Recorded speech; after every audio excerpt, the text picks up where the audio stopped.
Muy buenas a todos. Una semana más os doy la bienvenida a un nuevo episodio de Pensamiento Digital. Yo soy Frankie Carrero y ya sabéis que en este podcast hablamos de inteligencia artificial y de negocios. Y bueno, como no puede ser de otra manera, traemos a los mejores profesionales que trabajan en todo tipo de sectores relacionados con la inteligencia artificial y hoy le toca el turno a David Carro. ¿Qué tal, David? ¿Cómo estás? Encantado de estar aquí contigo, Frankie. Bienvenido al programa. Hace además un montón de años que nos conocemos, pero no habíamos hablado nunca en el podcast, así que te agradezco un montón que te pases. Un placer de verdad. Bueno, leer tu currículum es casi interminable. Para que le conozcáis, David es un experto en transformación digital, en estrategias omnicanal y también en inteligencia artificial. Tiene más de 20 años ya de experiencia en la industria de telecomunicaciones y de tecnología. Y aquí quizá lo que más ha marcado su carrera, pues seguramente ha sido su paso por Vodafone, donde fue director digital. Y ahí, bueno, fue donde yo le conocí hace ya más de 10 años, cuando teníamos BrainSense. Actualmente es Senior Digital Leader en Digital AI Booster, es también asesor de startups y miembro fundador del foro IA. Es un foro donde promueven la aplicación de inteligencia artificial al marketing, la comunicación y a la experiencia del cliente. Seguro que me he dejado cosas fuera, pero más o menos lo resume, ¿no? Perfectamente. Yo creo que al fin y al cabo somos lo que hacemos. Efectivamente. Y bueno, vamos a hacer lo que venimos haciendo en esta nueva época del podcast y vamos a comentar rápidamente algunas noticias de actualidad para que tengáis todos el contexto de lo que está pasando y sobre todo si escucháis este episodio dentro de algún tiempo. Y para arrancar, muy brevemente, comentar que estamos entrando en la semana del Mobile World Congress y que yo creo que es algo que tendríamos que renombrar ya como AI World Congress, porque, bueno, básicamente más de la mitad de las charlas van de inteligencia artificial. No es una crítica, sino una observación. Y está claro que la inteligencia artificial está inundando todo a la vez, en todas partes y en todos los congresos, también en este caso concreto. Creo que merece la pena también hablar de algo que muchas empresas yo creo que todavía no han terminado de asimilar. Está relacionado con un post que sacaba hasta en estos días el profesor Ethan Mollick, que es una de las referencias en inteligencia artificial, y hacía una comparativa donde se ve cómo ha ido decreciendo el coste de los modelos de la IA generativa de forma drástica. Como ejemplo, claro, cuando salió GPT-4, y no hace tanto, si lo recordáis, usarlo costaba pues unos $50 por millón de tokens. Recordad que un token es más o menos una palabra, se dice que es como 0,75 palabras aproximadamente. Pues estábamos diciendo $50 por millón de tokens y ahora pues un modelo como Gemini 1.5 Flash, que es incluso más avanzado que ese GPT-4 inicial, cuesta poco más de 10 céntimos, son unos 12 centavos por millón de tokens. O sea, de $50 a 12 centavos, estamos hablando de dos órdenes de magnitud y dentro de poquito tres, a poco que nos despistemos. Yo creo que aquí la conclusión está clara. La inteligencia artificial no solamente está mejorando rápidamente, sino que también se está volviendo muchísimo más barata y eso tiene que condicionar y mucho la manera en la que deberíamos utilizarla y deberíamos abordarla en las empresas, ¿no? Desde luego nos da para mucho más de lo que nos daba hace apenas 2 años. Y terminamos con una noticia que hemos conocido, pues, casi que minutos antes de empezar a grabar. David, yo no sé incluso si la has llegado a ver, pero Anthropic ha cerrado una ronda de financiación Serie E de 3.500 millones de dólares a una valoración de 61.500 millones de dólares. Si lo comparamos con OpenAI, decimos, bueno, pues no es para tanto, es la décima parte, pero me parece una brutalidad y más teniendo en cuenta, bueno, pues cómo funciona Anthropic, ¿no? Que no es tanto, no voy a decir que OpenAI sea humo, pero quizás no hace tanto ruido, parece Anthropic, y está haciendo las cosas de forma, yo diría que bastante seria. Ellos han dicho que, bueno, con esta inversión quieren seguir avanzando en el desarrollo de sus sistemas para de siguiente generación, ampliar la capacidad de cómputo, mejorar esa parte de investigación de interpretabilidad que tanta seriedad les está dando a ellos, ¿no? Dentro de la inteligencia artificial y, sobre todo, acelerar su expansión internacional, que quizás es donde les falta un poquito, ¿no? En darse a conocer más de lo que se les conoce.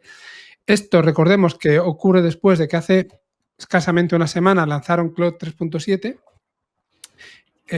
con bastantes novedades y con un comportamiento muy bueno. Y además, una de las cosas que han cultivado bastante bien son estos casos de éxito, ¿no? Estos casos de uso con empresas como Zoom, como Snowflake, como Pfizer, como Thomson Reuters y además en algunos casos incluso dando valores, dando números tan buenos como en el caso de Novo Nordisk, donde hablan que habían reducido la redacción de informes clínicos de 12 semanas a solamente 10 minutos con Claude, ¿vale? Y también cuando han anunciado hace poco la integración en Alexa Plus, donde al final van a llegar a millones de usuarios de Amazon de un plumazo, ¿no? Casi sin tocar absolutamente nada. Yo creo que como conclusión aquí tenemos claro que Anthropic está consolidando su posición como, no sé si decir el segundo en la carrera por detrás de OpenAI, pero cada vez acercándose más. No son los únicos, evidentemente. Grok ha crecido mucho, Gemini está por ahí con Google. El tema DeepSeek veremos a dónde llega, pero bueno, por lo menos ruido sí que han estado haciendo. Y ya veremos a dónde lleva todo esto. Espero que más o menos con esto os hagáis todos una idea de lo que está pasando, aunque hay muchísimas noticias y todos los días están saliendo. Pero bueno, vamos a pasar a la entrevista. Antes os quiero recordar que estamos presentes en las principales plataformas de podcasting, que os podéis suscribir si os gusta el programa y si lo hacéis sobre todo nos vais a perder las novedades que vayan saliendo y además pues nos vais a ayudar a que Pensamiento Digital siga creciendo un poquito más. Si queréis contactarnos para cualquier cosa, ideas, propuestas, correcciones, insultarme si hace falta, lo que veáis, pues podéis escribir a pensamientodigitalpod@gmail.com o podéis enviarme un mensaje a través de LinkedIn. Atiendo al final, yo diría que siempre. Así que, bueno, David, vamos a empezar. ¿Cómo llegaste a esto de la inteligencia artificial? ¿Cuál ha sido el camino que te ha traído hasta aquí? Pues fíjate que yo creo que las telcos, que es donde he trabajado en los últimos, yo diría que 20 años, hemos estado haciendo la inteligencia artificial clásica desde, yo creo, los comienzos, ¿no? Cuando gestionas una cartera de clientes donde tienes muchísima data, los modelos de propensión, pues al final se basan en herramientas de aprendizaje automático clásicos, ¿no? Y no es algo nuevo, y no solo las telcos, muchas otras empresas de servicios, sobre todo cuando tratas con tanta data, ¿no? Lo que sí que ha sucedido es que hemos salido a la luz, ¿no? Yo creo que todos los que estábamos haciendo cosas de una manera más oculta, oscura dentro de la cueva, de pronto aparecen los modelos de lenguaje y te das cuenta de que es exportable sin dificultad y con poca barrera técnica o tecnológica muchos de estos aprendizajes de una manera además con mejoras exponenciales a muchas más partes de la cadena de valor de una empresa, ¿no? Y entonces, ¿cómo llegas? Pues a nivel personal, por curiosidad, o sea, porque soy un curioso vocacional, ¿no? Y porque en el fondo me siento también un poco aprendiz de brujo y la única manera de entender tu mundo es enfrentarte a lo que estás viendo alrededor que está sucediendo y que es disruptor, ¿no? Y yo creo que esto es para mí la inteligencia artificial, sobre todo la generativa, es una consecuencia más de ese proceso de transformación digital que llevamos viviendo desde los años 40. La gente piensa que la transformación digital ha comenzado en los 90 con Internet o en el 2007 con el iPhone. No. O sea, el primer supercomputador reprogramable es el famoso ENIAC de 1946 de la Universidad de Pensilvania. Y fue un hito. Lo que pasa es que, claro, un hito que tenía el impacto que tenía. Ahora, cuando has contado el post de Zamolik, donde está hablando de la reducción del coste de la computación en tokens, pues claro, es que estamos en un proceso aceleradísimo de progresión exponencial. Lo que pasa es que no nos damos cuenta de que venimos de unos orígenes y unas bases que eran mucho más lentas, ¿no? Estoy bastante sorprendido de cómo está evolucionando todo esto y por eso es por lo que yo creo que todo profesional con mínima inquietud y que ha estado trabajando en procesos de transformación y cambio tecnológico en empresas o en organizaciones tiene que estar en su faceta y con su base de conocimientos muy pendiente. Esa es mi opinión. Pero vamos, yo creo que es que como soy un curioso y necesito estimulación intelectual, pues es imposible no mirar a esto, ¿no? Es una locura no mirarlo. Sí, muchas veces se reformula la pregunta a una empresa de por qué necesitas inteligencia artificial y casi se plantea como ¿cómo puedes no usar inteligencia artificial? Pues yo creo que lo que estás diciendo viene a ser un poco lo mismo, ¿no? Cualquier camino a día de hoy que hayas emprendido te tiene que terminar llevando a la inteligencia artificial de una manera natural. Es verdad que a nivel personal es una cosa y a nivel, cuando hablas de empresa, a mí lo que me viene a la mente inmediatamente es el pragmatismo con impacto financiero. O seamos claros. Totalmente. Las empresas tienen una PNL clarísima, ¿no? Y entonces ya se empiezan a matizar las condiciones de aplicación de la tecnología, cambios organizativos, presupuestos, etcétera, etcétera, ¿vale? Y yo creo que ahí hay mucho por hacer todavía. Creo que todas las empresas estamos todavía perdidas en esta inmensa niebla y es muy difícil hacer estrategia en medio de la niebla. Ahora tenemos ante nosotros un panorama disruptor maravilloso, también os lo digo. Efectivamente, justo casualidad, pero hoy sacaba un post en LinkedIn yo en el que hablaba de ese tema y venía a decir que para las empresas no hay que buscar casos de uso con inteligencia artificial, sino que tienes que buscar cuáles son los problemas a resolver y ver cuáles de ellos tienes que resolver con inteligencia artificial. Es ese pragmatismo que tú dices, hay que llevárselo también al no matar moscas a cañonazos, sino querer meter la IA en cualquier sitio por temas de marketing. 100%. 100%. Y aquí añadiría que mi aproximación al famoso caso de uso, ¿no? Vamos a hacer un piloto, vamos a hacer un caso de uso. En realidad yo creo que la única manera de poder abordar bien este tipo de estrategias es aplicando lo que hemos hecho muchas organizaciones con el ciclo de vida de producto. Un producto al final, de cara a tu cliente, no es más que una herramienta para resolver su problema. Pues los casos de uso en las organizaciones, sobre todo con el nivel de disrupción y de avance tecnológico tan imparable que hay, tienen que estar gestionados como ciclos de vida de producto, ¿no? O sea, entender dónde apuestas, dónde no apuestas, cuándo matas el producto, cuándo lo renuevas, cuándo lo reinviertes, cómo lo... Bueno, es así. Con esa filosofía hay más posibilidades de tener éxito, aunque digo, insisto, que es complicado, muy complicado todavía.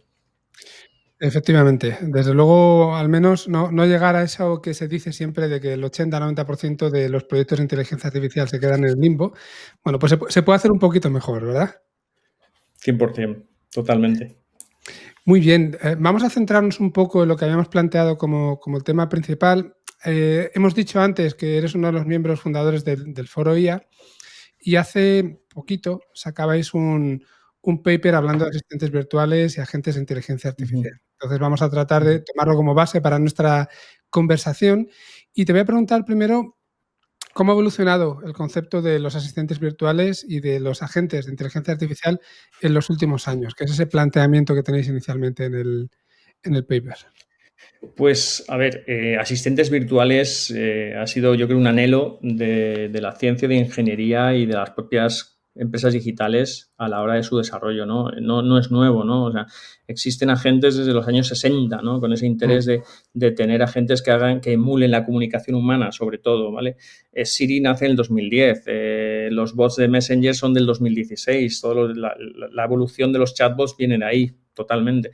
Pero realmente ahora está sucediendo algo que está acelerando ese desarrollo, ¿vale? Porque nosotros, por ejemplo, en Vodafone chatbots hemos tenido desde hace entre 5 y 10 años. No es algo nuevo, ¿no? Pero realmente con la aparición de los lenguajes de los LLMs, los lenguajes largos, grandes de modelizado del lenguaje humano, es cuando realmente empieza a haber un potencial tremendo de disrupción, ¿no? Entonces sí que pasamos del concepto de asistente al concepto de agente, ¿no? Entonces, en este punto yo creo que lo que va a suceder, y en las empresas además creo que va a ser es un concepto muy fácil de entender a nivel didáctico, es que la inteligencia artificial como tal, pues es un poco conceptual, ¿no? No sabemos si es tecnología, si es un modo de vida, si es realmente un proyecto, si es... pero cuando a alguien de marketing o de negocio le dices, no, es que vamos a generar un agente donde personificas esa revolución tecnológica para ayudar a una tarea o una serie de tareas. Entonces, digamos que es más fácil de comunicar, más fácil de trasladar, más fácil de identificar el problema o la tarea que quieres resolver y a partir de ahí más fácil de aplicar la tecnología. Para mí los agentes a futuro van a ser una manera de personificar todo este mare magnum que estamos viviendo a nivel tecnológico. Sí, yo creo que esto entronca muy bien con lo que has dicho antes de producto. Al final, cuando comentábamos hace un momento todo ese porcentaje, sea el que sea, pero ese porcentaje tan alto de proyectos que se quedan en el camino, normalmente no es porque el modelo no funcione. Normalmente es porque no hay un producto detrás que le permita llegar a los usuarios. Los usuarios, bien sean clientes de tu empresa, empleados de tu empresa, no lo sé. Hay diferentes casos, ¿no? Diferentes situaciones. Pero muchas veces falta eso de tomárselo un poquito, o ha faltado tradicionalmente, ese punto de tomárselo un poco más en serio y decir, esto no es más que otra pieza de software, igual que lo son otros algoritmos de toda la vida, ¿vale? Algoritmos mucho más clásicos, como puede ser un algoritmo de ordenación, ¿vale? De un listado de elementos. Bueno, pues eso es un tipo de inteligencia, si quieres, que es muy estática, que simplemente te ordena una lista. Ahora estamos hablando de una inteligencia más dinámica y, claro, que la tienes que meter como parte de tu software. Y este concepto de asistentes virtuales y de agentes justo nos ayuda a eso, ¿no? Y además me parece también muy interesante ese concepto que comentas de casi tratarlo como una persona. Hablamos Sí. de ChatGPT como un becario, ¿no? Y este tipo de cosas. Bueno, la inteligencia artificial es como otro miembro más de tu empresa, lo personifiques o no.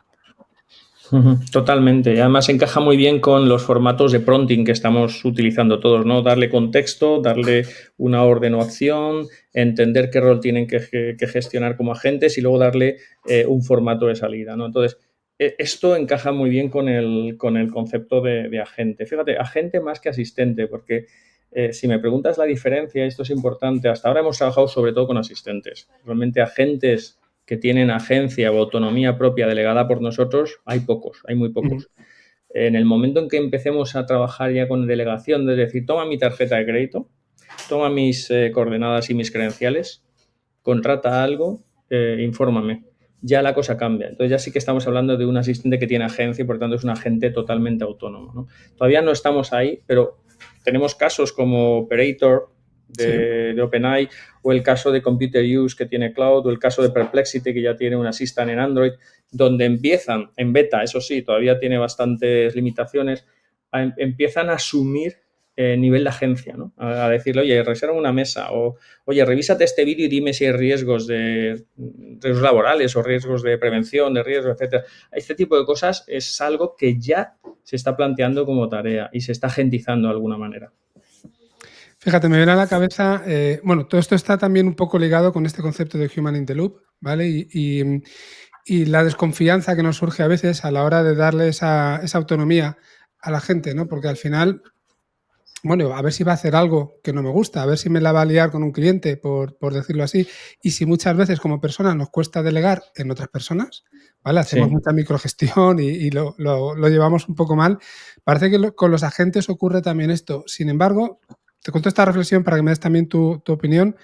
Yo diría que los agentes muchas veces, bueno, pues parte de esa autonomía puede estar también el hecho de consultarnos a nosotros cuando tengan alguna duda. O sea, tú les dejas que hagan un trabajo, si te lo pueden hacer de forma autónoma, genial, pero si necesitan, porque les falta información o porque les falta seguridad, necesitan volver al humano, lo pueden hacer y no dejan de ser un agente tampoco. 100%. Yo creo que parte del trabajo que estamos haciendo ya en algunas compañías es establecer los guardarraíles, ¿no? Primero, establecer qué normas o qué conjunto de datos que son internos nuestros tienen que ser consultados antes de desarrollar una actividad con agencia y luego a partir de en el momento en que te topas con un guardarraíl o consultar o parar hasta que llegue un humano a ayudarte, ¿no? Estoy pensando en las cajas de pago que tenemos en muchos supermercados donde tú haces todo el proceso, pero Sí. cuando algo sucede se enciende una lucecita y viene alguien a ayudarte, ¿no? Pues algo parecido es lo que creo que va a empezar a suceder. Sí es verdad que con la evolución que hay de los modelos más las plataformas, la tendencia es a que adquieran más y más autonomía y esto genera mucho debate y muchas dudas, ¿no? En todos los niveles, ¿no? Hasta qué punto, pues, es un apoyo, es un copiloto o es un sustituto de tareas completas, ¿no? Y eso yo creo que va a generar en los próximos años una auténtica revolución en las organizaciones. Totalmente. Vamos a pasar un poco, porque una de las cosas a las que le dais mucha importancia es en la aplicación de los agentes y el impacto en marketing, en comunicación, en experiencia de cliente también. Vamos a ir pasando un poquito a esas aplicaciones y te voy a preguntar cómo están transformando, en este caso concreto, los agentes, esa interacción con los clientes. ¿Realmente se están utilizando y los clientes cómo lo perciben? Sí, fíjate, ahora te contesto, pero por hacer una postilla, el tema de marketing, comunicación y experiencia del cliente viene en un estudio McKinsey, cuando se analiza, desde el año 24, pero cuando analiza el impacto de la IA generativa en la cadena de valor, el 75% del incremento de valor va a venir dado de una serie de áreas que son muy claras. Una son el desarrollo de software, que lo estamos viendo, con Sí. los agentes que ayudan a los desarrolladores a resolver problemas. De hecho, Stack Overflow, las consultas están cayendo en picado y realmente ya no estás consultando al colega que tienes al lado, estás consultando a tu agente o copiloto que tienes ahí. En operaciones de cliente, que es atención al cliente, aquí viene toda la parte de experiencia y de marketing y comunicación, y en marketing y ventas. En marketing y ventas. Esas son las 3 áreas donde a corto plazo se está generando más valor, ¿no? Y esto pues lo decían las organizaciones, lo decían los financieros, lo decían los CEOs, por así decirlo, ¿vale?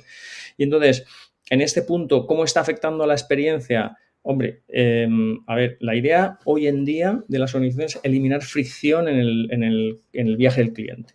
O sea, el viaje del cliente en las organizaciones está lleno de fricción, sea un punto de contacto presencial, sea un punto de contacto digital o mixto, que cada vez hay más puntos de contacto mixto, ¿no?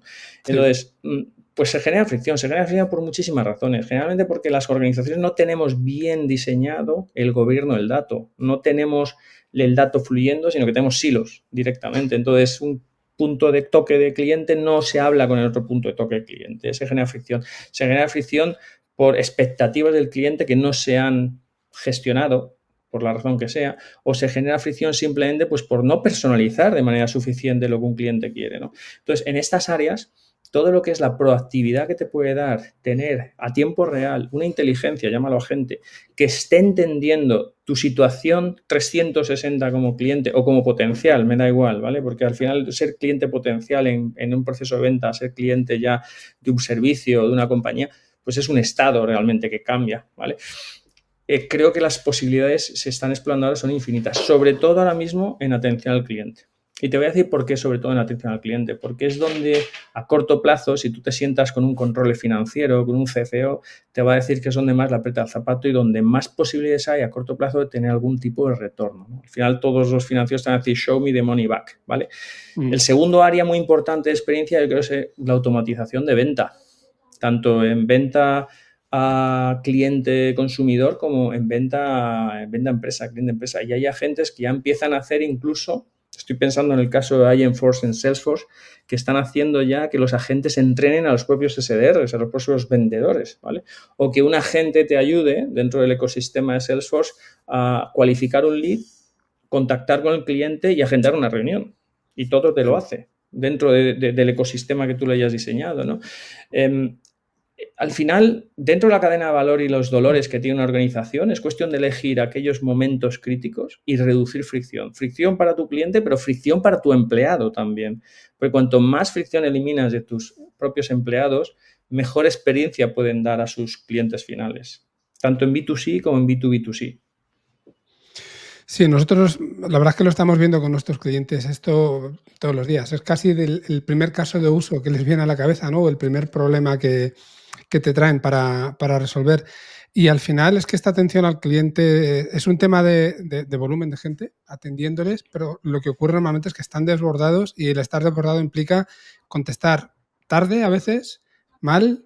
El NPS, que suele ser un indicador que a estas empresas realmente les importa mucho, se suele ver también impactado por este tipo de servicios. Y claro, tener un agente que al menos te solucione ese primer nivel, que no es al 100%, pero sí un porcentaje alto de casos, y luego lo derives el resto al equipo que ya tienes, pues tiene un impacto muy grande, no solamente en ese equipo, sino en toda la empresa. Fíjate que yo he visto casos de uso donde no tanto de cara al cliente, que también, sino de cara a entender el nivel de calidad que estás dando a tus clientes, ¿no? Los propios agentes que están resumiendo conversaciones Sí. para poder tener un estado real dentro de tu CRM y además homogeneizado, ¿no? Porque al final ya sabes lo que te encuentras en muchos casos cuando tipificas, ¿no?, interacciones con clientes. O incluso que evalúa a nivel emocional cómo ha sido la conversación que un agente ha tenido con un posible cliente, ¿no?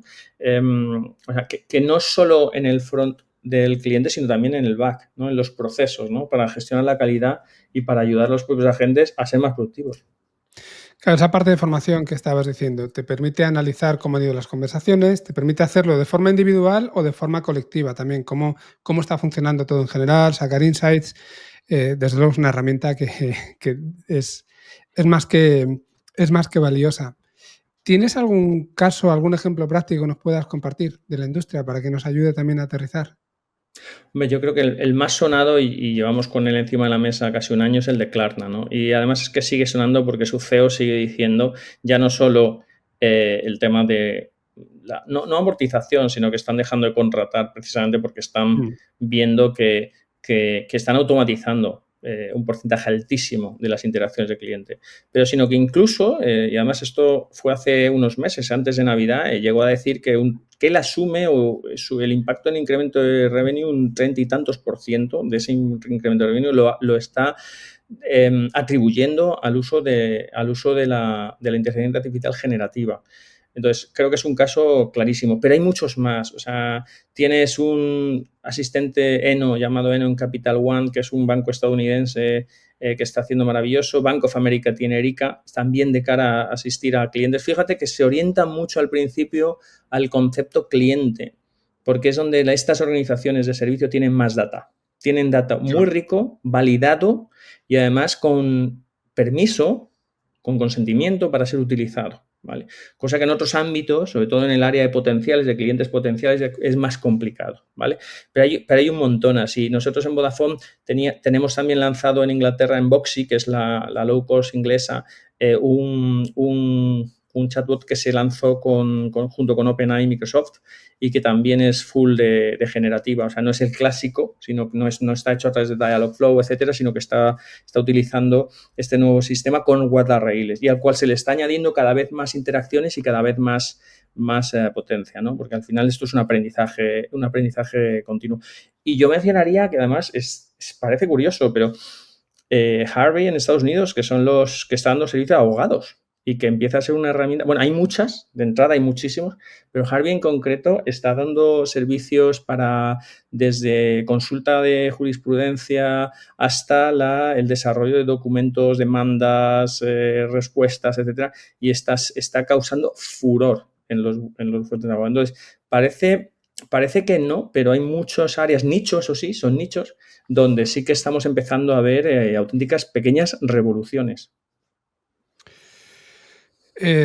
Será por casos de uso, al final. Desde luego, porque parece a veces que sigue siendo una tecnología experimental, pero si nos estás contando todo esto, quiere decir que no es algo tan nuevo, en el sentido de que primero ha habido que pensarlo, ponerlo en marcha, desarrollarlo, probarlo y luego ya tiene los resultados del caso de uso. O sea, que ya llevamos un tiempo trabajando con esto, Sí. efectivamente, y no es tan nuevo. Quizá hay que No, perderle el miedo. eso seguro. Yo creo que además que a la hora de identificar cuáles son los factores de éxito de estos casos de uso, creo que primero el poder acometer una tarea muy localizada, muy identificada, muy vertical, donde además tengas acceso a un dataset que no te complique la vida, ¿vale? Y donde tengas además organizado el gobierno de datos, en un contexto donde también tengas toda la parte de privacidad controlada, sin volver loco a los equipos de tecnología, porque ya tienen otras prioridades. Entonces, a partir de ahí, son casos que son exitosos, traen un payoff muy rápido y además estimulan para seguir avanzando, ¿vale? Y es muy importante identificar cuáles estos casos y además que sean escalables. Muchas veces se hacen casos de uso pilotos que son imposibles de escalar, por lo menos a corto plazo. Totalmente de acuerdo. Y ya que hablas de tecnología, ¿cuáles son, por concretar un poco, las tecnologías que dan soporte a estos agentes virtuales? Mira, yo creo que para no aburrir tampoco a la audiencia con temas técnicos, pero hay cosas son claras. Primero tienes que tener acceso a un modelo de lenguaje, a un LLM, eso por supuesto. Pero yo creo que por encima de eso, lo que siempre ha ayudado mucho, sobre todo en cuanto a de cara a front de cliente, son las tecnologías que todos conocemos de text to voice o de texto a voz y de voz a texto. Esas son básicas y están ahí. Lo único que ahora se han depurado muchísimo más y son de mucha más calidad. Y luego, lo que es muy importante es la interoperabilidad con APIs para poder interrogar a diferentes sistemas en las organizaciones. Porque al final, cuando tú le dices, si tú quieres que una gente tenga el mayor nivel de autonomía y agencia, aunque tú estés definiendo un workflow con una serie de acciones, ¿vale? Que es como, por ejemplo, lo hace Agentforce en Salesforce, ¿no? Tú puedes, como usuario de negocio, diseñar prácticamente un workflow con acciones y a partir de ahí generar tus propios agentes que son disparados bajo triggers, pero es importante que tengas acceso a la información y al dato en tiempo real. Sobre todo porque fundamentalmente estos agentes se van a basar en dos cosas que son típicas de atención al cliente: contexto e intención por parte del cliente con el que están trabajando. Cliente que puede ser un empleado interno, ojo, Sí, contexto sí, e intención. totalmente. Entonces, las APIs. O sea, el segundo gran tema son las APIs. ¿De qué manera yo puedo interrogar, interoperar con data y con sistemas? Algunos de ellos son legacy, muy antiguos, muy complejos de ser interrogados, o con volumetrías que no pueden ser sostenidas por las organizaciones, para que puedas escalar esos tipos de procesos, ¿vale? Y es donde yo creo que la mayoría de las organizaciones está teniendo el reto, ¿no? Eso junto con el gobierno del dato, la privacidad, etcétera, etcétera, ¿no? Pero esas son las tecnologías, o sea, fundamentalmente el tener una plataforma apificada que te permita jugar. ¿Y cómo afecta a todo esto el baile y la competencia que tenemos con los modelos, con los LLMs, y que nos lleva a que cada semana tenemos pues alguien distinto en primera posición? De hecho, en una misma semana puedes tener a 2 o 3, ¿no? El lunes uno, el martes otro y el viernes otro distinto. Claro, Sí. alguien que se plantee meterse en esto y desarrollar un agente que, por ejemplo, se conecte y que utilice como LLM base, como tecnología base OpenAI, ¿qué pasa si mañana tengo que conectarme a Claude?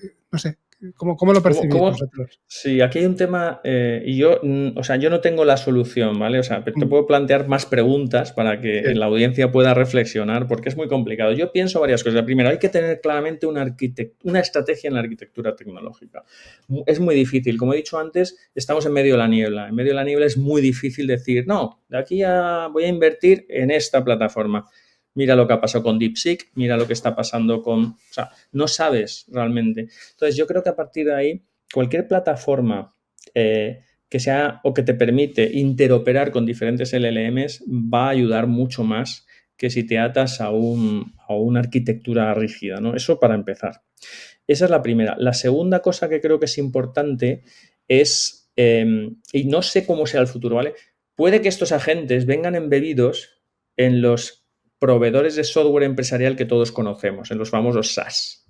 ujú. ¿Vale? O sea, pues el propio Satya lo dice, ¿no? El CEO de Microsoft dice, yo creo que Copilot va a ser un agente y Excel, Word, PowerPoint van a ser otros agentes. Copilot va a hablar en tu nombre con ellos. Realmente Excel es un canvas donde ellos se van a entender y te van a dar una respuesta. Y tú vas a seguir iterando así, ¿no? Entonces, en realidad, muchas de estos softwares empresariales, si quieren sobrevivir, el propio Mark Bernier de Salesforce lo está haciendo, ¿no? Dice, yo quiero ser un proveedor de digital labor. O sea, yo no soy un proveedor de software empresarial, yo te voy a dar fuerza de laboral digital, que son mis agentes dentro de Salesforce y mi ecosistema, ¿no? Entonces, si eso es así, a nivel de desarrollo de arquitectura de tecnología va a ser más sencillo, ¿no? O sea, tú vas a tener que migrar a estas plataformas, te costará lo que te cueste, un riñón o dos, ya sabemos cómo es el modelo de negocio, y a partir de ahí, entonces, tú tendrás embebidos en esas nuevas arquitecturas que serán totalmente por diferentes tiers que no van a parecerse a las arquitecturas que conocemos ahora a nivel tecnológico, donde la lógica de negocio pues esté residiendo en un tier de agentes que sean los que interroguen una base de datos que lo que hace es consultar, actualizar, borrar o insertar, ¿sabes? Y ya está. Y ese puede que sea el futuro a tiempo. Es verdad que para las actividades core, donde yo como compañía no me quiero casar con un proveedor SaaS, el que sea, CRM, RPs, etcétera, sino que quiero desarrollar mi propia plataforma porque es mi ventaja competitiva, ¿vale? Y esto hay muchos casos, ¿no? En ese caso sí que tienes que decidir por dónde quieres tirar y cómo vas a querer tirar, ¿vale? Entonces hay plataformas que sean agnósticas de arquitecturas, de LLMs, te van a dar mucho poder. De hecho, ya se están creando plataformas para agentizar tu software, ¿no? Para que tú desarrolles una base y sobre esa base que tus empleados tiren. Esa es la segunda. Y la tercera reflexión que añadiría aquí es que qué relación va a tener tecnología con negocio, ¿no? Porque, claro, ya sabemos que hay una gran separación en silos en muchas organizaciones. Esto es TI, que están en la cueva, y esto es negocio, que hacen sus cosas y nos hablamos de vez en cuando, pero es una relación muy compleja que no muchas veces funciona bien. Ya. Entonces, ¿qué pasa ahora cuando las personas de negocio pueden componer software sin saber desarrollar? Cuando puedo diseñar mi agente con un drag and drop y con low code o no code at all. ¿Y qué pasa entonces? ¿Cuál es el rol de la tecnología en ese aspecto? Generar las bases, generar las plataformas, generar las infraestructuras, ¿no? pero no hacer el resultado, el producto final, ¿no? Entonces yo creo que esa relación entre tecnología y negocio también se tiene que ver revisitada totalmente. Pero honestamente, Frankie, yo creo que es que tenemos que diseñar un nuevo sistema operativo empresarial. O sea, a mí me da que, y no sé cuándo será, porque sabes que se tiende a sobreponderar la disrupción en el corto plazo e infravalorar en el medio plazo. Ahora estamos todos con la cara de velocidad, pero vamos despacio.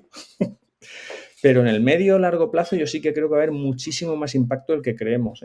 Y entonces yo creo que a nivel organizativo, la transición organizativa que necesitamos en todas las corporaciones, ríete de la transformación digital. Ahí lo dejo. No, totalmente. Al final tenemos, como humanos, tenemos la manía, por no decir la jodida costumbre, ¿no? Hablando en castellano, en plata, de que todo tiene que funcionar tal y como nosotros lo concebimos. Al final los agentes no son más que el reflejo de la manera en la que nosotros gestionamos los procesos, con los mismos pasos, de las mismas formas, incluso a los LLMs, con todo este tema de que sean tan reflexivos, les estamos también obligando a que se comporten como lo hacemos nosotros, ¿no? Que vayan hablando y cantando las cosas. Y ahora pienso esto, y ahora pienso lo otro, y ahora no sé qué. También por un tema de transparencia, ¿no? Por tratar de entender lo que han hecho Sí, y de fiarnos de lo que han hecho. O sea, no correcto. lo critico del todo, simplemente digo que tiene sus pros y sus contras.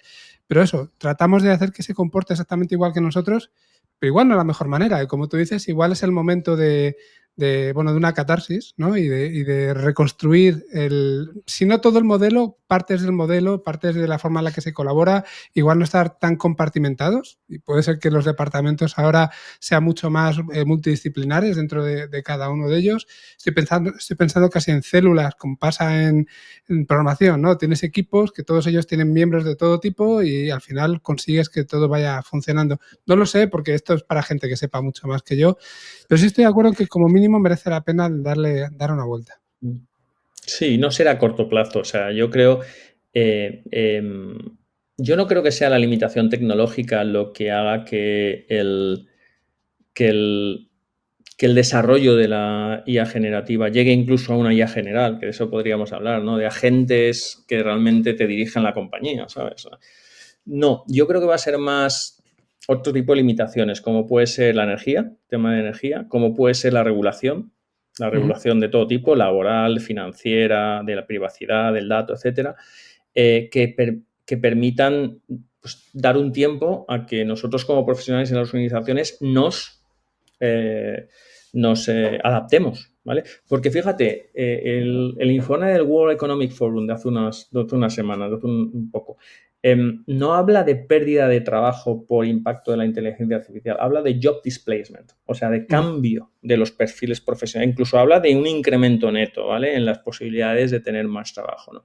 El tema es ¿a qué velocidad? O sea, la gran pregunta es ¿a qué velocidad? O sea, ¿hasta qué punto llega un momento en el que vas a tener tiempo suficiente como para adaptarte a ese proceso de cambio, ¿vale? Y eso es la duda que está en todos los expertos, ¿no? ¿Qué significa esto y en cuánto tiempo? Porque acabas de mencionar el coste por token. Es que esto va muy rápido, muy rápido. Entonces, ya que estás hablando un poco de los retos, ¿no? Para poner todo esto en marcha, ¿qué otros retos, aparte de lo que estabas comentando, crees que son los principales dentro de las empresas, de las organizaciones, bueno, pues para adoptar esta tecnología y para empezar a implementar los agentes? Fíjate, nosotros en Foro IA estamos reflexionando sobre esto y a raíz del paper que sacamos sobre agentes virtuales, ahora estamos trabajando en una segunda versión. En esta segunda versión, lo que a mí me gustaría hacer es tener una herramienta de autoevaluación donde profesionales pudieran, bajo su situación, tener una devolución, ¿no? de un propio agente virtual que esté entrenado para ello, ¿no? Y hemos identificado en torno a 7, 8 ejes que creemos que son los retos fundamentales para la implantación de los agentes virtuales en las organizaciones. Hablo siempre del ámbito empresarial, ¿no? Porque luego te puedes ir al ámbito educativo, hay Sí, muchísimos. Bueno, el ámbito educativo que da para otro podcast, ¿vale? Para que seguro. hablemos. Entonces, el primero, o sea, te cito los ejes y si quieres paramos en alguno para no aburrirte, pero el primero es definir una estrategia clara, como decía Henry Ford, pensar en lo más difícil, una estrategia que te diga, oye, ¿qué estrategia tengo hacia adentro? ¿Qué eficiencia en costes? ¿Cómo me voy a organizar? Etcétera. ¿Y qué estrategia tengo hacia afuera? Que es ¿esto me genera disrupción en mi modelo de negocio o no? O sea, porque claro, es que a lo mejor ya no es un tema de agentes, es que es un tema de mi modelo de negocio, ¿vale? La segunda es tener un marco muy robusto del análisis del retorno, el ROI. Esto le encanta a los financieros, pero es que un CEO es un financiero, seamos claros. O sea, entonces, yo pongo dinero aquí, 20 euros al mes por un Copilot o por un ChatGPT, parece poco dinero, pero eso lo multiplicas por meses, por 1.000, 2.000, 5.000, 10.000, 20.000, 100.000 empleados y es una pasta. Y eso es solo una licencia de soporte. Imagínate que además tienes que hacer tu propio Copilot o desarrollar tu propia arquitectura. Son inversiones muy gordas, ¿vale? Entonces, eso significa o tienes un marco robusto de retorno, tanto de incremento de ingresos incrementales como de reducción de costes, o es difícil. Y eso nos lleva al gobierno, es el tercer punto. O sea, tiene que haber un gobierno. Lo que hablamos antes de, yo tengo casos de uso. No, tú tienes productos, que son tus agentes, que realmente tienen que servir a tu cliente principal, que es tu cliente final, pero también a tu empleado. Entonces, ¿cómo vas a gestionar ese ciclo de vida para ver en dónde apuestas, ¿no? Y yo creo que lo mejor es tener un ciclo de product management, en mi opinión, ¿eh? Luego, todo el tema del data. Ahí yo lo desligo la parte tecnológica, ¿vale? Pues están muy ligados, pero prefiero desligarlo porque hay una parte legal, hay una parte de privacidad, hay una parte de silo, hay una parte de cultural y política. También estos son mis datos, no los quiero compartir con otros departamentos, etcétera, que sucede y que es importante, ¿no? Tener un governance del dato. Muchas empresas han empezado sobre todo por requerimientos legales, pero ahora es que no es un requerimiento legal, es que es un requerimiento de negocio, ¿vale? El quinto, la arquitectura tecnológica, ¿vale?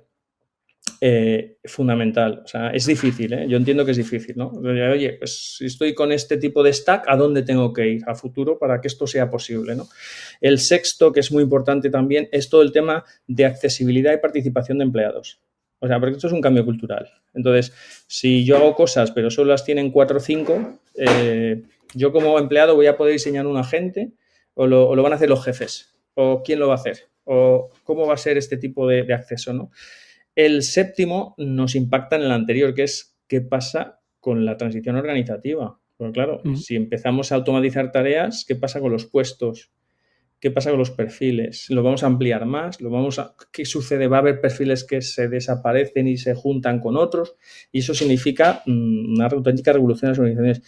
Y el último, los guardarraíles. O sea, cuáles son los límites y las regulaciones. Ya no solo legales, o sea, temas de privacidad, de data, la transparencia que nos obliga la ley de inteligencia artificial que ya se ha aprobado, pero que está ahora en proceso de implantación, pero sobre todo también la ética y tu tono de marca. Porque hay cosas que, aunque sean legales, son muy intrusivas o a lo mejor tu cliente no está preparado para asumirlas, ¿vale? Yeah. O sea, entonces, también es esto. Y yo no sé si este es el orden correcto, ¿eh? Cada organización los tiene que poner en el orden que crean, ¿no? Pero creo que estos 8 palos de la baraja son como mínimo para dar un pensamiento. Sí, estoy de acuerdo con esa reflexión del orden. Yo creo que cada empresa tiene su situación y lo primero que hay que hacer es analizarla. Analizar el punto de partida, los equipos que tienes, la cultura de la empresa, que viene de arriba abajo, pero también de abajo arriba, cómo vas a abordar la gestión del cambio. Al final volvemos a lo de antes, casi va más de personas que de tecnología, ¿no? Todo este viaje que estamos haciendo. Pero este viaje que, por lo que cuentas, es complejo. Todo lo que hay que hacer hay bastantes cosas que hacer, ¿no? Sin embargo, parece que tenemos aquí lo que se dice el típico tsunami, la típica ola que te está llevando y no puedes decir que no, lo comentábamos al principio, no te puedes quedar atrás de alguna manera porque estás perdiendo competitividad. Y también comentabas al principio, estamos en un crecimiento exponencial, desde hace 100 años o pon un límite donde quieras, ¿no? A todos los niveles industriales, un crecimiento exponencial.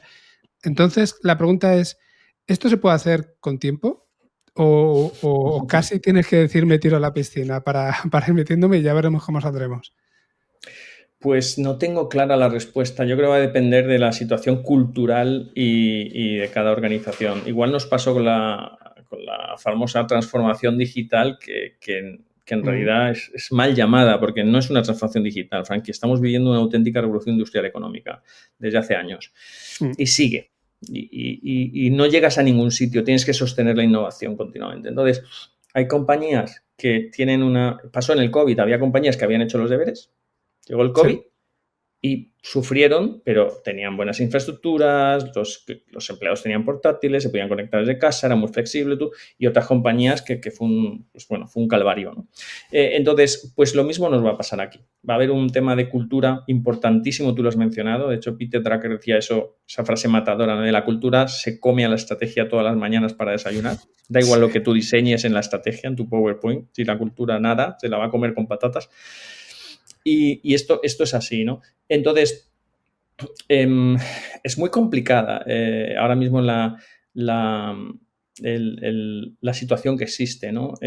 Fíjate, yo que estoy también en contacto con algunos consejos de administración en pequeñas empresas, en startups, etcétera, que son muy flexibles y tal, pero el nivel de disrupción es tal que todavía necesitan incluso ellas mismas tener algún tipo de asesoría, ¿no? De ayuda, de asesores externos en ayuda a vislumbrar, oye, ¿por dónde tenemos que tirar? Por aquí, por allá. Y esto ya en las compañías grandes ni te cuento. Y cuando hablabas de esos ejes relacionados con la parte más ética, regulatoria, es una pregunta que tenemos que hacer siempre, pero dado que estamos en Europa y que nos estamos poniendo, parece, bastantes limitaciones, bastante cortapisas, ¿cómo ves tú el tema? ¿Estamos realmente en desventaja o no? Pues yo, fíjate, creo que, a ver, desde un punto de vista de conceptual, Europa tiene razón. O sea, cuando tú piensas en mis datos, en el año en 2018, ¿no? GDPR, decías, joder, que nos estamos pasando 3 pueblos, pero mira la que ha llegado después. O sea, es que tus datos al final son parte de tu esencia, ¿no? De la vida tuya, ¿no? Entonces, pues necesita protección. Estoy de acuerdo, ¿vale? Otro tema es el nivel de aplicación que hay, el nivel de burocracia que hay, ¿no? Ayer ya se decía en el Mobile World Congress, estaba diciendo ayer, es que tenemos, el problema no es regular, el problema es que tenemos 270 reguladores, lo decían las telcos, ¿vale? Que yo sí las sigo mucho. 200, lo decía el CEO de Deutsche Telekom. 270, 280 reguladores en Europa. Entonces, yo creo que hay que simplificar. O sea, la regulación tiene sentido, pero hay que simplificar. Entonces, es verdad que un emprendedor o un venture capital que tiene que invertir aquí y se encuentra con este panorama de que y piensa que Europa es una colección de nacionalidades, entonces cada uno quiere tener su campeón nacional, su regulador local, es imposible. Aunque es un mercado de 430 millones de personas, es imposible no aprovechar esa sinergia que hay. Yo creo que en eso sí que es verdad que la aplicación de los conceptos que hemos diseñado, que no me parecen malos conceptos, no es la más correcta. No es la más correcta. Es muy complicada, es muy compleja. Yo lo he visto en la regulación de las telcos, por ejemplo.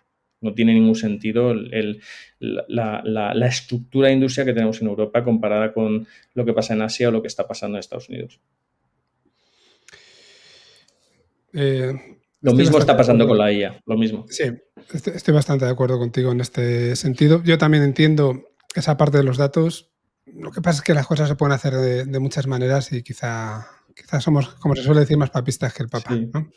De hecho, tarde o temprano lo que suele pasar es que Estados Unidos, que son más liberales en eso, pero sigue la tendencia porque se dan cuenta que también hay riesgos. Lo que pasa es que dan un espacio mayor a la innovación, que creo que tiene sentido. Bueno, tú fíjate, Apple ha basado gran parte de su campaña con el iPhone en los últimos años en temas de privacidad. Correcto. Y, bueno, es un síntoma bastante claro. Bueno, vamos avanzando porque el tiempo se nos come y se pasa súper rápido. Llevamos ya casi 50 minutos, David. Te lo decía al principio antes de empezar y es lo que nos ocurre siempre. Hay un punto determinado en el que habláis en el informe de Gartner que predice que para 2030 el 30% de las transacciones comerciales van a ser gestionadas por agentes de inteligencia artificial.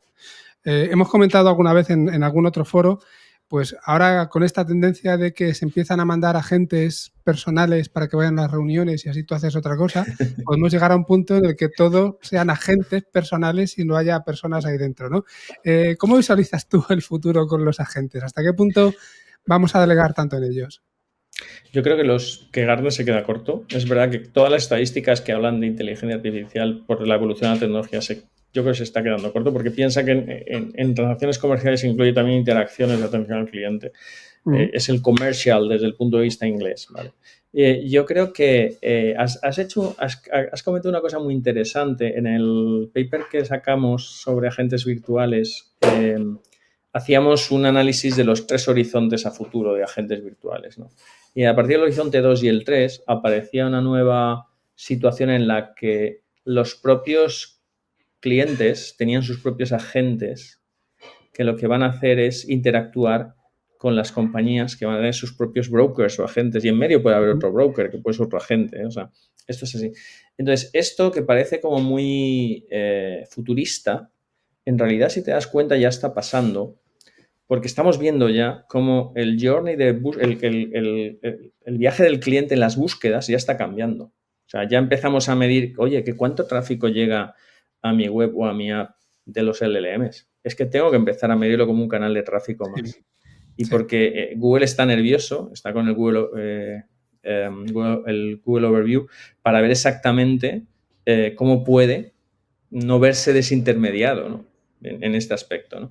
Entonces, a futuro yo creo que sí que va a haber, no sé, no puedo predecir el año, es muy difícil esto, pero yo sí que creo que va a haber innovación suficiente como que haya plataformas que a ti te ofrezcan como consumidor ser intermediarias con las marcas.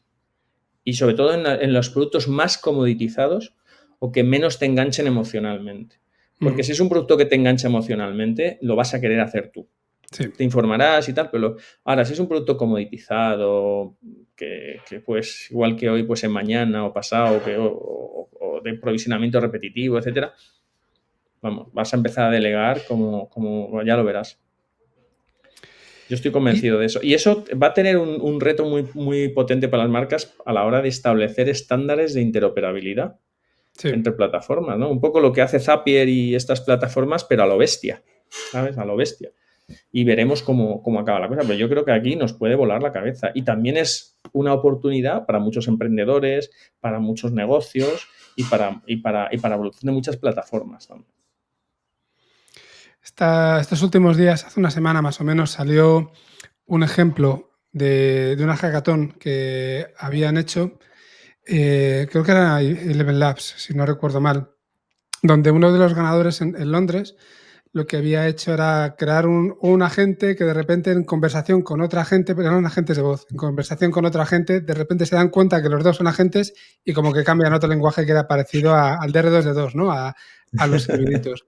Había quien decía que era un fake, bueno, está claro que estaba por lo menos bastante preparado el ejemplo porque no quedaba otra, pero el futuro puede llegar a ser ese, ¿no? Donde esta interoperabilidad que estás comentando se dé en base a casi lenguajes específicos de este tipo de máquinas.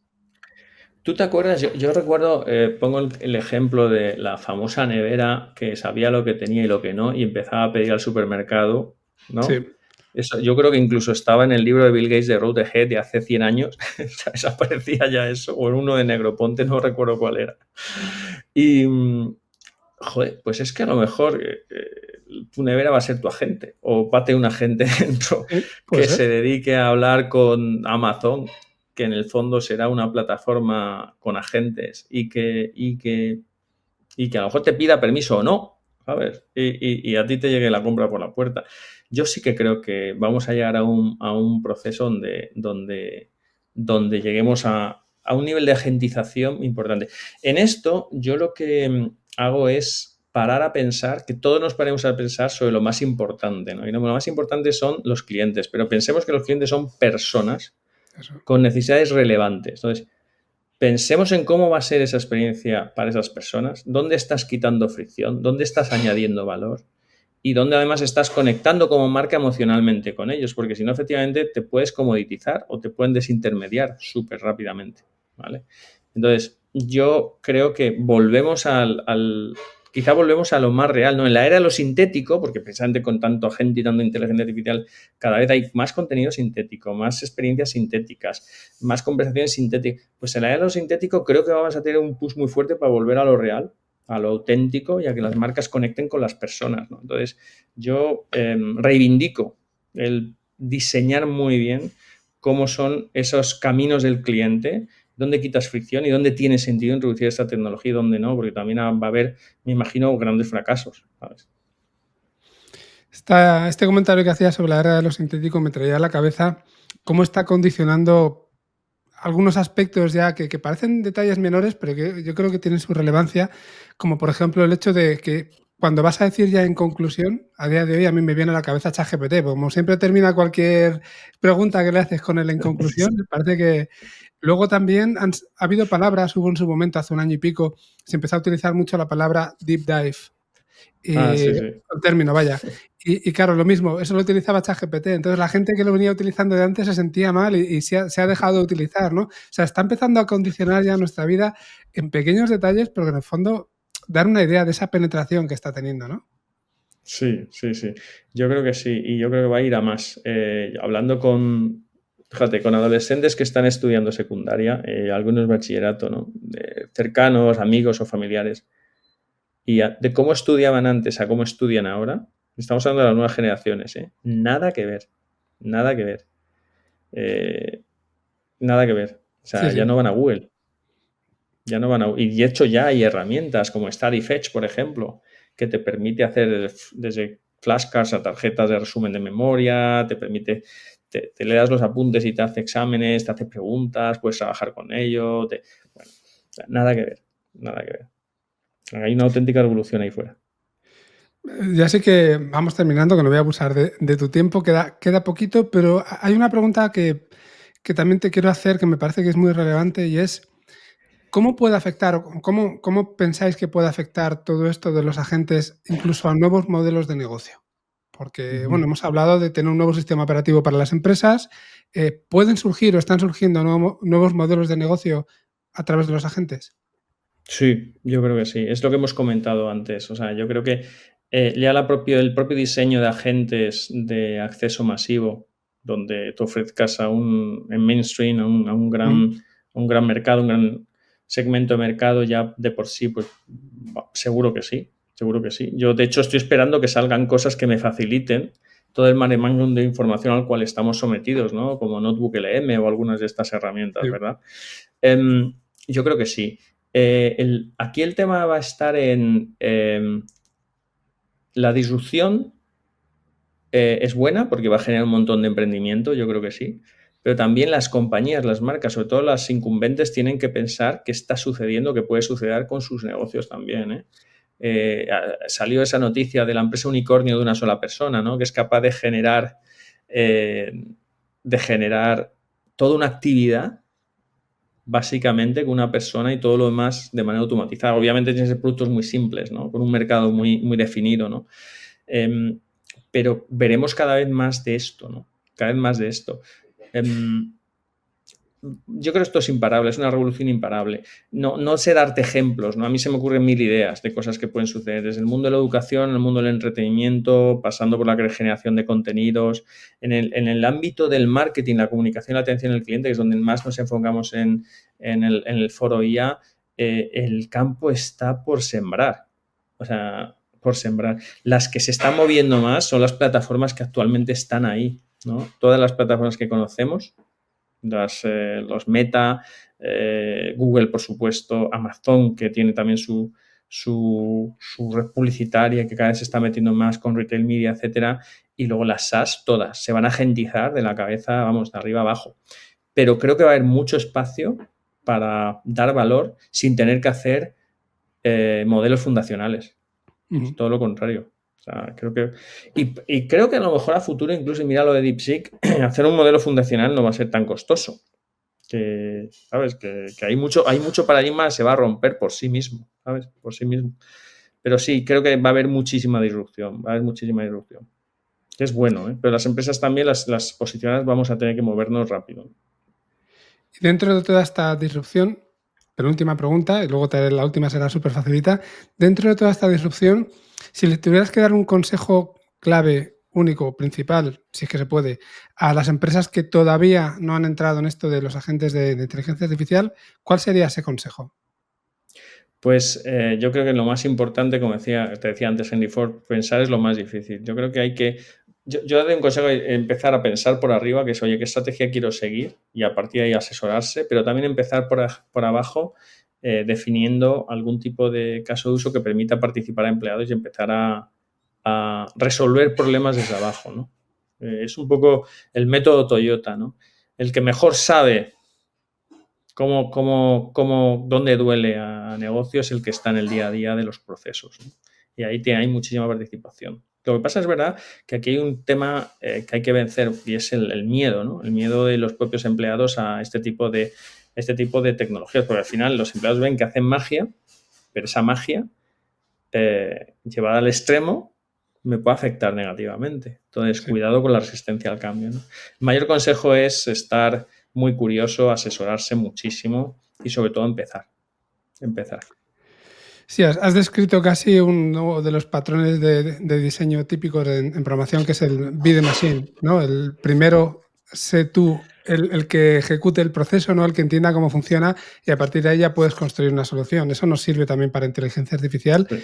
Y si una gente va a hacer tareas donde tiene que llamar a un LLM y luego llamar a, yo qué sé, a un Google Drive y luego y componer toda esa información, bueno, pues primero intenta diseñar tú cuáles son los pasos, luego ya lo automatizarás, que eso, entre comillas, a día de hoy es bastante sencillo, al menos asequible. Muy bien, David, pues la última que te hago, como te decías, súper sencilla, o no, ya me dirás, y es, te voy a pedir, por favor, que me digas a quién te gustaría que trajéramos al programa para que nos hable también de inteligencia artificial, de algo que esté relacionado con tu campo, algo diferente, alguien a quien admires, que pueda venir realmente. Pues fíjate, yo te diría que trajeras, porque además te lo vas a saber muy bien y la audiencia también, a Fernando Polo, que es el presidente y fundador de Foroía, que además, déjame que haga un poco de publicidad, es el alma mater de este libro que acabamos de lanzar en el Foroía, que es Humanidad Aumentada, que os recomiendo a la gente que le eche un vistazo porque es un compendio de qué es la IA, cuáles son los fundamentos técnicos sin ser técnico el libro y sobre todo qué impacto tiene en marketing, comunicación y experiencia de cliente. Creo que Fernando te puede dar muchísimo juego. Pues te lo agradezco un montón, David. Tengo medio contacto directo con él, pero aún así igual te pido ayuda para ver si conseguimos liarle entre los Sin dos. problema. Eso es, y a ver si le tenemos prontito por aquí. Pues de nuevo, mil gracias. Nos ha ido una hora rapidísimo y vamos, seguramente hubiéramos podido seguir un buen rato más tocando un montón de temas. Más adelante, si te parece bien, cuando hayáis avanzado con algunas cosas más, pues se puede volver a pasar por aquí y nos actualizamos. Estaré más que encantado, porque además este tipo de conversaciones, porque es una conversación, Justo. está muy bien porque te amueblan también la cabeza. Me llevo cosas también de ti, Frankie. Muchas gracias por tu tiempo también. Gracias a ti. Un abrazo, David. Hasta luego. Abrazo fuerte. Chao.